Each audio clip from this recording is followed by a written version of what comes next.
Good afternoon, everybody. Just wanted to take a few minutes at this old church that we found up in the mountains and do a little bit of a talk. You know, I got sitting here eating lunch, looking at this old church and thinking about it. And by the way, had a ham sandwich, a sun-kissed orange, and some barbecued potato chips. I don't know that it gets much better than that right there. But anyway, we just had lunch and got us a banana for dessert, so I like that.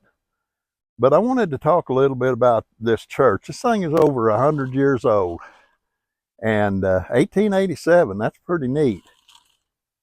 I'm a people person in the sense that I like the human story. And when I look at this church, I go over things in my head. How many weddings have taken place in this church in over 100 years?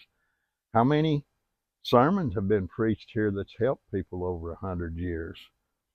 How many funerals where communities came together and consoled each other when somebody passed from that community? How many of those took place near? And what was the story of each one of those families? What was the story of each one of those individual persons? You know, I'll tell you something. If you want to talk about the greatest treasure in the world, right there is the greatest treasure to me that there is in the world. It's the human story. So many of these stories never get told.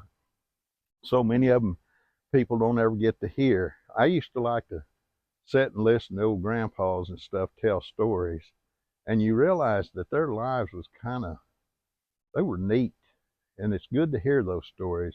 If you have an opportunity sometime and you know an old fellow, maybe it's your grandpa, maybe it's your uncle, maybe it's even your dad. If you can, get them sat down and tell you some stories about their life. You're going to find out that they had a pretty adventurous life, most likely. Anyway, thinking about all the things that transpired here, all the communities that were helped, all the communities that grew out of this little church and had a way of life that was based in the teaching and the preaching that happened in these little churches like this.